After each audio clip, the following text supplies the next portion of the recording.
It's 2026. This game is almost 30 years old. Can you still play it? And more importantly, should you? Digimon World. Released back in 1999 on the original PlayStation, this game is a core memory for an entire generation. For many of us, it was our first real dive into the digital world, a promise of adventure with our very own digital monster. But nostalgia is a funny thing. It can make us forget the quirks, the frustrations, the sheer baffling design choices that made this game so infamous. So today, we're taking off the nostalgia goggles. We're going back to File Island to answer one simple question. Does Digimon World 1 hold up, or is it a relic best left in the past? First, we need to establish what this game even is, because it is absolutely not the Pokemon competitor many assumed it to be. This isn't a traditional turn-based RPG where you collect a team of monsters. This is a raising simulator, a virtual pet, a Tamagotchi given an entire world to explore. You play as a human kid who gets sucked into his V-Pet, arriving in a desolate File City. The city's elder, Digimon, explains that the island's Digimon have gone feral, losing their memories and their minds. Your job is to venture out, tame them, and convince them to return to the city, restoring it to its former glory. And you do all this with a single partner Digimon at your side. This is the core of the game. You raise your partner from an egg, you train its stats in the gym, you feed it, you praise it, you scold it, and you take it to the toilet. This loop is the heart and soul of Digimon World. Your partner has needs, and it's your job to meet them. This isn't about catching them all, it's about dedicating all your time and energy to one monster. But this is also where the game's reputation begins to form, starting with the ugly. Let's be blunt. There are things about this game that are objectively frustrating, and they will either make you quit within the first few hours or pull you in forever. The most infamous mechanic? Poop. If you don't find a toilet in time, your Digimon will just go right there on the floor. Do this too many times and its virus gauge fills up, and you might just find your powerful Digimon digivolving into a Sukamon, a literal poop-flinging slug. It's a punishment that is as hilarious as it is infuriating. Then there's the combat. You don't have direct control. You are a coach, not a puppet master. You shout commands from the sideline like, "Attack!" and your Digimon might listen. Their willingness to obey depends on their brain's stat and your bond with them. Early on, it feels like you're just watching a chaotic mess unfold. This was a massive point of criticism when the game launched, and for many, it still is. It's a system that demands you let go of control, which is a tough ask for most gamers. Imagine this. You've spent hours training your Greymon. Its stats are incredible. You enter a battle against a Devimon that you know you should be able to beat. You yell, "Attack!" Your Greymon, for reasons known only to itself, decides to just stand there. It takes a hit. You yell, "Attack!" again, more frantically this time. It finally unleashes a weak, low-tier fire blast instead of the powerful move you know it has. You lose the fight, not because you were underpowered, but because your partner had a moment of digital defiance. That's the kind of controller-throwing frustration we're talking about.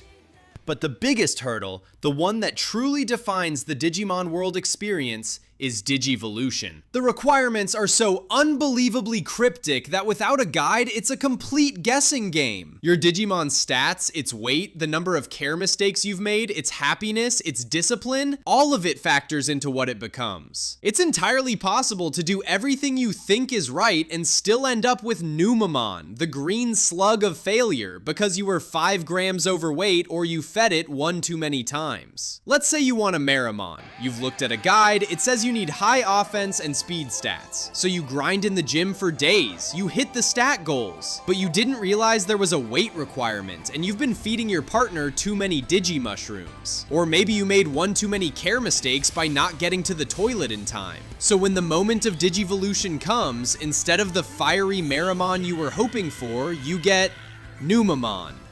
Again. It's a system that feels designed to punish you for not knowing its secrets, which in a pre-internet everywhere era was most of us. And finally, the ultimate gut punch. Your Digimon will die. After about 15 in-game days, no matter how powerful it is, your partner will fade away and be reborn as an egg. All those stats you grinded? Gone. All those techniques you learned? Gone. For a new player, this feels like a catastrophic failure. It feels like the game just erased all your hard work. This is, without a doubt, the single biggest reason people quit. So, with all of that, why on earth do people love this game? Why do I love this game? Because for every frustrating moment, there's a moment of pure, unadulterated magic. The fact that you have no control is precisely what makes the bond with your partner so strong. When you finally train its brains up and it starts listening to your commands, it feels earned. When it wins a tough fight, you feel genuine pride. Not because you picked the right moves, but because you raised it well. That victory is a direct result of the time you spent feeding it, training it, and yes, even taking it to the bathroom. The death and rebirth cycle isn't a punishment, it's the entire point. Each new generation of your partner inherits a fraction of the previous one's strength. The game isn't about getting one perfect Digimon, it's about a long, slow journey of gradual improvement. Your first few partners will be weak, but your 10th, your 20th, they'll be capable of reaching ultimate forms you never thought possible. That feeling of generational progress is something very few games have ever replicated. And the world itself. File Island is a joy to explore. Seeing the city slowly come back to life as you recruit more Digimon is one of the most satisfying progression systems in any RPG. You'll recruit an Agumon who opens an item bank, a Centarumon who opens a clinic, a Sealamon who opens a stall by the sea. Each new face makes the city feel more alive and, crucially, provides a new service that makes your life easier. A new shop opens up, a new area becomes accessible, the city's music changes. You feel the impact of your actions everywhere. The game wants you to get lost, to explore, to talk to everyone, and to discover its secrets on your own. And because the mechanics are so obscure, every little discovery feels like a monumental achievement. So, back to the original question. Is Digimon World 1 still playable in 2026? Yes, absolutely. But it comes with a massive asterisk. This is not a game for everyone. This is a game for the patient, for the curious, for the player who wants an experience that is truly unique. Today, you'll most likely be playing it through emulation on a PC or a modern handheld device. Emulators like DuckStation or RetroArch not only make the game accessible, but also offer quality of life features that are almost essential for a modern playthrough. You can use save states to experiment with Digivolution paths without committing hours to a potential failure. And you can use a fast forward button to speed through the sometimes tedious training animations. It smooths out some of the roughest edges without breaking the core experience. And if you want a modern take on this exact formula, Digimon World Next Order is a fantastic spiritual successor that captures the same magic with a few quality of life improvements.